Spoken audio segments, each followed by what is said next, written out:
witchcraft, dark magic, creating zombies, voodoo, causing harm to others, and even threatening to kill people.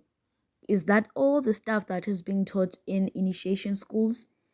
If so, why? So, can I expect healing from the same hands that create all the dark things? I have a lot of questions.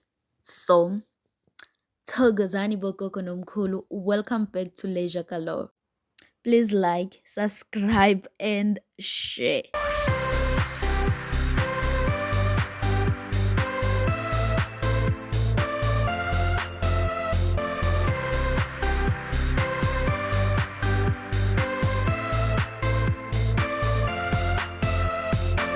So, you guys, there is this lady, um, very poised, very well spoken, eloquent, respectable, you know. So this lady claims to be a Sangoma from KZN, and she is actually saying that she is not satisfied with how Dr. Maweni practices or portray Ubungoma in general. So I'll attach the clip in the next slide so you guys can hear the message. After the clip, I'll then comment what I think of this message, of this whole Sangoma clashes, and the Sangoma ship becoming TV content. Just watch. This is a message to a woman who calls herself Gogo Maweni, who claims herself to be a Sangoma. This is a very urgent message that I would like to put out to you, and a cautioning that I would like to express towards you. And in expressing it, I am hoping that you are of sane mind. I'm hoping that you are of clear-headedness, that anything I say is actually going to be understood as I intended. I don't intend to jeopardize your reputation or to take away from your work currently. I am a Sangoma and I practice in KwaZulu-Natal. I practice internationally as well. I've been practicing for probably the last 23 years. It does cause injury to us as Sangomas of the light, if you will, as Sangomas who have a conscience, as Sangomas who wish to uplift the tradition and to have people have trust in us. I have watched your videos, which apparently come from a television show that you're in, and I've watched you with your students apparently teaching them how to cause harm to people, how to injure people spiritually, and you seem to be very proud of imparting this knowledge, and you seem to be very confident in the effects, whether they are negative or positive, almost to the point of being proud of being capable of taking a life. I don't know.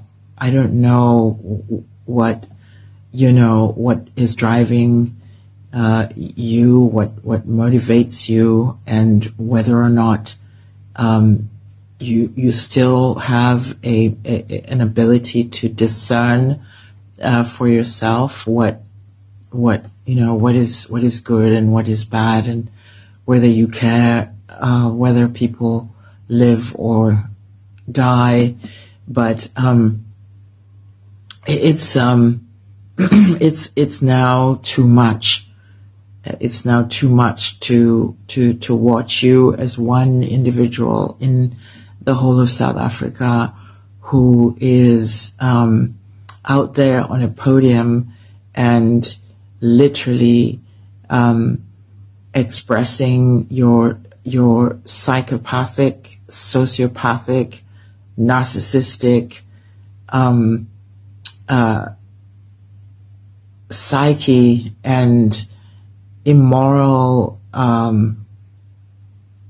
disgusting, unbelievable lack of grace that you are imparting and carrying and expressing and broadcasting on public television, without shame, without guilt, without. In fact, you boast and you're proud. You're emphatic about what you have the power to do, and it is dark, and it is harmful, and it is deadly, and you're a killer. You're a killer who should be in jail. You're a criminal. And it's unbelievably audacious of even the television company that is broadcasting your show and continue to broadcast your show despite what the content is. I mean, if you lived at a time when Sangomas really cared, you would be dead. They would just, throw you off a cliff and wash their hands off of you. And it is insane that we are at this stage in our practice when so many young people are awakening, when so many ancestors are awakening their children to do good and to be of light, that you, out of all the millions of people, or the 200,000 that is the statistic of traditional healers, that you would stand out for the practice of pure evil, and that you would stand on a podium and be proud of it and declare, publicly, the horrendous, atrocious, inhumane things that you are doing. And do you not have a mother? Do you not have a father? Do you not have a friend? Do you not have people around you who can awaken you to your own reality of just how horrendous and shameful your life and your activities and your very being and your practice are? You need to come back to yourself. You're going over the edge. You've gone over the edge. And I wonder if, in fact, you have what we call traditionally ushanga.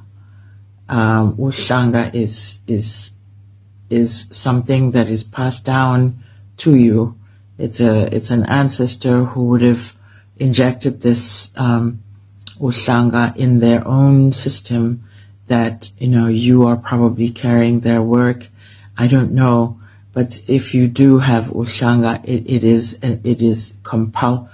a compulsion to be evil and to kill people spiritually, and cause people harm and cause doom. That usually means that you cannot help yourself. And it seems that that's how you are being now. You cannot help yourself. And you do not understand, even at this point, the shame of who you are and what you do. And I am not hoping to shame you, because I don't know if you still have a sane mind to even grasp what is shame and what is, not shame. But I'm appealing to you to look into the criminal activities and how they are described in the act that I mentioned earlier. And I would hope that you would understand that at some point there will be a reckoning at some point. It may not happen to you, but it'll happen to your child. It'll happen to your mother. It'll happen to a lineage in the future, your offspring in the future, that the karmic repercussion returns. And I mean, I can't claim to wish that upon you, but I don't think you are at the stage where you even care what the repercussions are. I do fear for the victims that you continue to victimize with your practice. And I continue to also feel empathy, and I feel the danger of the people that come to you thinking that they are going to gain something from you, because they are just coming to you to be abused and to be killed of their own conscience. Unfortunately, for whatever reason, these people are in a position of being victims. And someone somewhere who sees this message, please help us Sangomas to get rid of this woman, and help us to get her to whatever intervention she needs, so that she's not within our practice. We would want her to be out of our practice, because we do not want the world to see us or to see what she wears and we wear, to symbolize that this is what we are and that we are. Well, you guys, that was the message. Does she have a point? Yes, she does. I don't believe in what is being portrayed in the TV show about the Sangomership. I believe that Sangomas should be the people who bring hope and healing spiritually, physically, and otherwise. So I don't necessarily like it when a Sangoma is the one who instills fear in people. So I have been waiting for Gogo Maweni to respond or to say something. Seems like she won't say anything, guys, because in a tweet this morning she responded by saying, "Lol, I don't have time for Sbongile. I can donate cigarettes." That was all she said. Thank you so much for visiting my channel. I hope to see you again in the near future. Bye.